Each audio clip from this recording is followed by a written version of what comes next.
కుదరదు. But top of the ఆర్డర్లో ఉండే వాళ్ళకి అవకాశం ఉంటుంది. అయితే విరాట్ కోహ్లీని కొన్ని మ్యాచ్లో వెనక్కి కూడా నెట్టారు. వెనకాల అంటే లోయర్ మిడిల్ ఆర్డర్లో he's not very effective. So Virat Kohli ఉండాల్సిందే. అతను అనవసరం, ఇందాక నరేందర్ కూడా చెప్పినట్టుగానే డోంట్ డిస్టర్బ్ విన్నింగ్ కాంబినేషన్. మీకు ఒక సెటిల్డ్ లుక్ అనేది ఉండాలి.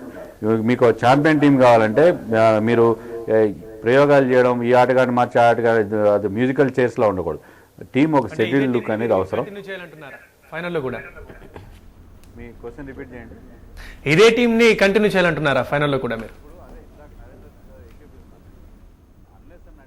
పిచ్లో బ్రహ్మాండమైన హెల్ప్ ఉంది స్పిన్నర్స్కి, లేకపోతే we need an additional spinner అనుకుంటే తప్ప they will go with the winning combination disturb చేయరు. ఆ సెటిల్ లుక్ అనేది కంటిన్యూ చేస్తారు. ఎందుకంటే లాస్ట్ మ్యాచ్లో చూడండి, మన బౌలర్స్ విషయంలో కూడా ధోని తడుముకోవాల్సిన అవసరం రాలేదు. 5 బౌలర్స్తోనే మామూలు ప్రతి మ్యాచ్లో Sachin Tendulkar, Virat Kohli, almost everybody was bowling except Dhoni. So అలాంటి సిచ్యుయేషన్ నిన్నటి మ్యాచ్లో రాలేదు. All 5 bowlers bowled their quota of 10 overs. ప్రతి ఒక్కళ్ళు 2 వికెట్లు తీశారు. సో అలాంటి ఒక బౌలింగ్ పర్ఫార్మెన్స్ మనకు వచ్చిన తర్వాత కష్టం మార్చడం. బట్ అశ్విన్కి అవసరం అనుకుంటే, ఒకవేళ పిచ్ సహకరిస్తుంది స్పిన్నర్స్ కానీ అనుకుంటే, అప్పుడు అశ్విన్ తెర మీదకి వస్తాడు తప్ప లేని పక్షంలో ఇదే టీం ఉంటుంది. విరాట్ కోహ్లీని తీసేసి యూసఫ్ పఠాన్ పెట్టాల్సిన అవసరం లేదు. యూసఫ్ పఠాన్ కూడా సాలిడ్గా ఆడతాడని నమ్మకం లేదు. ఈ మే హిట్ ఒక 10 మ్యాచ్లో ఒక మ్యాచ్లో ఒక బ్రహ్మాండాన్ని 50 చేయొచ్చు 20 బంతుల్లో. బట్ 9 మ్యాచ్లు ఫెయిల్ అవుతాడు. But Virat Kohli is a safe bet always when compare to Yusuf Pathan. అంటే వెంకటేష్ గారు చివరిగా చెప్పండి, సో ఇంతమంది ఇన్ని కోట్ల మంది భారతీయుల కళ, అలాగే భారతీయుల క్రికెట్ దైవం సచిన్ కళ నెరవేరాలంటే జట్టు కూర్పు కావచ్చు, బ్యాటింగ్ కావచ్చు, బౌలింగ్ కావచ్చు, ఫీల్డింగ్ కావచ్చు, ఎలా ఉండాలని మీరు అంటారు? ఇదే కూర్పు ఇదే ధోరణిలో ఆడాలి. ఇప్పుడు ఎలాగైతే ఆస్ట్రేలియా లాంటి ఒక వరల్డ్ ఛాంపియన్ ఇంటికి పంపించారో, పాకిస్తాన్ లాంటి ఒక జైన్ కిల్లర్ని ఒక 10th మ్యాచ్లో సెమీఫైనల్లో ఓడించారో, సో ఈ ప్రెషర్ నుంచి బయటపడిపోయారు మీరు. Indian team should be relaxed one now. ఎందుకంటే ఒక వరల్డ్ ఛాంపియన్ ఇంటికి పంపించారు. పాకిస్తాన్తో గెలవకపోతే ఎలాంటి సిచ్యువేషన్ ఎదురవుతుందో తెలుసు వాళ్ళకి. ఎలాగా వాళ్ళ దేశవాసుల్ని ఫేస్ చేయాలనేది వాళ్ళకి ప్రాబ్లం ఉంటుంది. సో ఈ 2 క్రంచ్ మ్యాచెస్ నుంచి బయటపడ్డారు. సో శ్రీలంక మీద కూడా అదే ఇంటెన్సిటీ మెయింటైన్ చేయాలి, ఫోకస్ కోల్పోకూడదు. మెయిన్ థింగ్ ఏంటంటే రిలాక్స్ అయిపోయాం, ఓకే పాకిస్తాన్ ఓడించేసాం, ఈసారి మేము ఫైనల్ గెలవకపోయినా మా క్రీడాభిమానులు 100 కోట్ల క్షమించేస్తారన్న ఐడియా తెల్లకూడదు. నోనో, ఒక్కటి మనం గుర్తుపెట్టుకోవాల్సింది ఏంటంటే ఆస్ట్రేలియాని ఇంటికి పంపించామా, పాకిస్తాన్ని సెమీఫైనల్ ఓడించామనే రేపు పొద్దున ఎవరికి గుర్తుండదు. 2011 వరల్డ్ కప్ విన్నర్ ఎవరు అనేది గుర్తుపెట్టున్నారు. సో ఇండియా షుడ్ లివ్ ద కప్. లేదు మేము బ్రహ్మాండంగా ఆడాం, ఫైనల్లో చితికిలు పడ్డామంటే ఎవరికి గుర్తుండదు. సో ఇంతవరకు బాగా ఆడి మీరు మునగ జట్టుకి ఇచ్చారు, ఎవరెస్ట్ శిఖరం ఎక్కిచ్చారు ఫ్యాన్స్ని. అక్కడి నుంచి కింద పడేయకండి ప్లీజ్. ఇదే స్టైల్లో ఆడి you win the cup for us. సెంటిమెంటల్గా కూడా ఇప్పుడు అక్కడ ముంబైలో సచిన్ హోమ్ గ్రౌండ్లో జరుగుతుంది.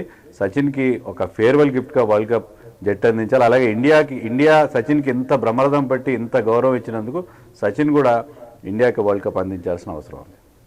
ఓకే, రైట్ వెంకటేష్ గారు. నరేంద్ర గారు మీరు చివరిగా చెప్పండి, టీమిండియాకి కానీ లేదా అభిమానులకు కానీ మీరే సందేశం ఇస్తారు? ఒకటే, అది సందేశాలకి సమయం కాదు, సందేశాలు ఇచ్చే స్థాయి కూడా కాదు నాది. First thing. కాకపోతే ఏంటంటే ఇండియన్ టీమ్ లీగ్ ఫేజ్ నుంచి, గ్రూప్ దశ నుంచి నాకౌట్ స్టేజ్కి వచ్చేసరికి అన్లైక్ మెనీ అదర్ టీమ్స్, అది పాకిస్తాన్ కావచ్చు, అట్లాగే సౌత్ ఆఫ్రికా కావచ్చు, శ్రీలంక కావచ్చు, ఏ టీం అని తీసుకున్నప్పటికీ ఆ ఫస్ట్లో కాస్త తడబాటు, గెలవాల్సిన మ్యాచ్లో గెలవకపోవడం, టై చేసుకోవడం, కొన్ని అటు ఇటు ఇబ్బంది పడడమో లేకుంటే తప్పటడుగులు వేయడమో, అట్లాంటివన్నీ కూడా మనకి గ్రూప్ దశలో కనిపించాయి. కానీ ఒక్కసారి నాకౌట్ దశకి చేరుకున్న తర్వాత సో దాని టీం మొమెంటం అనేది ఒక్కసారిగా షిఫ్ట్ అయిపోయింది. అంటే రైట్ టైంలో పీక్ అయిందని నేను అనుకుంటున్నాను. ఇట్లాంటి మొమెంటం వచ్చిన తర్వాత కొత్తగా చేయాల్సింది ఏమీ ఉండదు, జస్ట్ కంటిన్యూ చేయడం. ఇంకా వెంకటేష్ గారు చెప్పినట్టు ఇప్పుడు ఆ ప్రెషర్ కూడా లేదు. ఇంతకుముందు ఒక పాకిస్తాన్తో ఆడితే ఉండేటువంటి ప్రెషర్ కూడా లేదు. ఆబ్వియస్గా ఇప్పుడు తీసుకొచ్చినటువంటి మొమెంటాన్ని కంటిన్యూ చేస్తే సరిపోతుంది. It's very bright chance of taking the world cup. Last Krishna గారు మీరు చెప్పండి. మనం చూసినట్టయితే అండి ఈ రెండు టీమ్స్ పాస్ట్ 2 years నుంచి చాలా ఇంటెన్స్ బ్యాటిల్స్ లో ఉన్నాయి. బికాస్ 2 years చూసినట్టయితే ఇండియా శ్రీలంకతో ఎక్కువ ఆడింది అండ్ శ్రీలంక ఇండియాతో ఎక్కువ ఆడింది. సో ఇద్దరు టీమ్ కి ఇద్దరు స్ట్రాటజీలు తెలుసు, వాళ్ళ వీక్నెస్ ఏంటి స్ట్రెంగ్స్ ఏంటి అని ఇద్దరు టీమ్స్ కి చాలా బాగా తెలుసు. సో డెఫినెట్ గా ఒక మంచి ఫైట్ ఉంటుంది. అండ్ ఇండియా పిచ్ మీద ఆడుతున్నాం, సచిన్ ఆఖరి మ్యాచ్, అలాగే at side Muralidharan last match కూడా. సో మంచి బ్యాటిల్ ఉంటుంది బ్యాట్ కి బాల్ కి మధ్యలో. ఇండియా టాప్ లో వస్తుందని అనుకుంటున్నానండి. ఓకే రైట్, ధన్యవాదాలు వెంకటేష్ గారు, అలాగే నరేందర్ గారు, అలాగే కృష్ణ గారు, ధన్యవాదాలు అండి మాతో చర్చలో పాల్గొన్నందుకు. తేజరెడ్డి గారు, మీరు ఫైనల్గా చెప్పండి, ఇంతవరకు మనం జరిగిన ఘనతలే చెప్పుకుంటున్నాం కానీ లోపాలు ఏంటంటారు, వేటిని దూరంగా ఉంచుకోవాల్సి అంటారు, వేటిలో బలం సంపాదించాలంటారు, మొత్తంగా ఫైనల్లో గెలవాలంటే ఏం చేయాలంటారు? ఐ 100% యాక్సెప్ట్ వాట్ వెంకటేష్ గారు చెప్పిన పాయింట్ అండి. ఎందుకంటే he has made a clear point. పాకిస్తాన్తో గెలిచిపోయాం కాబట్టి ఇంకా మనం ఓడిపోయినామని మన దేశం ప్రజలు ఏమి అనుకోరు, క్షమించేసారు అనుకోవడం చాలా తప్పు. ఎందుకంటే మనం క్వార్టర్ ఫైనల్స్ మనకు చాలా ప్రెషర్ మ్యాచెస్ వచ్చాయి. ఇంగ్లాండ్తో టై చేసుకున్న దగ్గర నుంచి చాలా ప్రెషర్గా ఉండింది మ్యాచెస్. అంటే ఆస్ట్రేలియా లాంటి ఒక డిఫెండింగ్ ఛాంపియన్స్ ఓడాల్సి వచ్చింది. We did it. పాకిస్తాన్తో గెలవాలి అన్న ఒక అండర్లైన్ చేసుకుని మనం పెట్టుకుని గెలిచి తీరాల్సిందే, ఓడిపోతే ఫైనల్స్కి వెళ్ళడమే కాదు పాకిస్తాన్తో ఓడిపోకూడదు అన్న ఒక ఇంటెన్సిటీతో ఆడడం జరిగింది. ఫైనల్స్ కూడా శ్రీలంకకు వచ్చేసరికి ఓవర్ కాన్ఫిడెంట్ కాకూడదు. నన్ను అడిగితే మొన్న మ్యాచ్లో కూడా యువరాజ్ ఆడిన ఫస్ట్ త్రీ బాల్స్లో బౌల్డ్ అవడం ఫుల్ టాస్ బాల్కి ఇట్ ఈస్ అన్రీజనబుల్. యువరాజ్ లాంటి ఒక గొప్ప ప్లేయర్ బాల్ రివర్స్ స్వింగ్ అయింది, లేకపోతే యార్కర్ పడింది అని చెప్పుకోవచ్చు. But he's in such a prime form. అంటే ఇండియాకి టాప్ స్కోరర్గా వస్తూ ఇంత ప్రైమ్ ఫామ్లో 4-5 man of the match award తీసుకున్న తర్వాత అంత చెప్పుకోండి. If you ask me, India should win the match comfortably, not a one sided match ఉండాలి, కానీ ఏ టైట్ మ్యాచ్ మాత్రం జరగదు. నిజంగా వాళ్ళ range కాడారంటే one sided match. Right, ధన్యవాదాలు తేజరెడ్డి గారు మాతో పాటు డిస్కషన్లో పాల్గొన్నందుకు. చూసారుగా, మొత్తానికి అనలిస్ట్ అయినా సరే అభిమానులైనా సరే ఒకటే మాట అంటున్నారు, ఇండియానే ఖచ్చితంగా వరల్డ్ కప్ గెలుస్తుందని. దాని కారణాలు ఎన్నో చెప్తున్నారు, మనం కూడా అదే అనుకుందాం. ఇన్ని వరకు వచ్చిన భారతీయుల కలని భారత టీం నెరవేరుస్తుందని ఆశిద్దాం. ఇక వరల్డ్ కప్ కి సంబంధించిన వరల్డ్ కప్ ఫైనల్ కి సంబంధించిన అప్డేట్స్ ఎప్పటికప్పుడు అందిస్తూ ఉంటుంది హెచ్ఎం టీవీ. ఇవి వరల్డ్ స్పోర్ట్స్ న్యూస్. మరిన్ని అప్డేట్స్ తో రేపు కలుద్దాం. బాయ్. कुछ करिए नस नस मेरी खोले, हाय कुछ करिए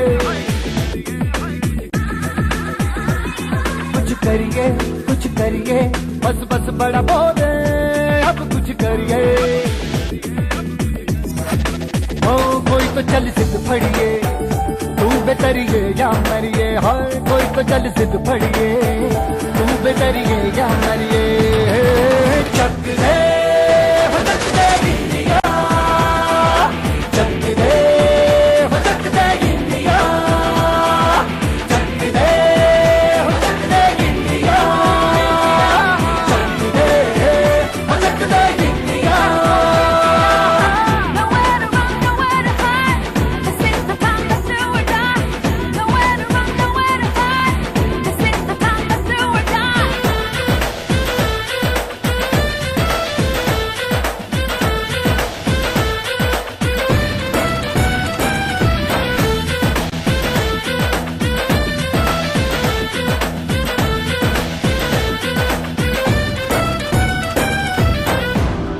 में गलियों में, राशन की फलियों में, बैलों में बीजों में, ईदों में बीजों में, रेतों के दानों में, फिल्मों के गानों में, सड़कों के गड्ढों में, बातों के अड्डों में. भूखा रोज भर ले, 10-12 बार कर ले, रहना न यार पीछे कितना भी कोई खींचे.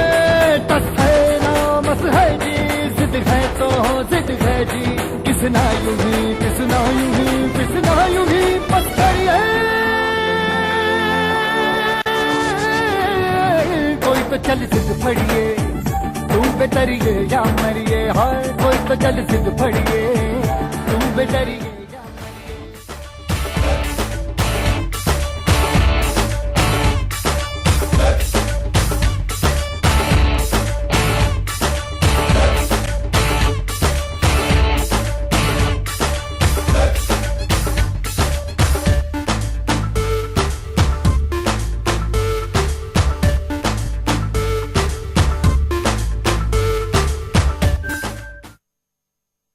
ఈ బులెటిన్ మీకు సమర్పించిన వారు సొంతింటి స్థలం కోసం మా అందరి చాయిస్ బృందావనం.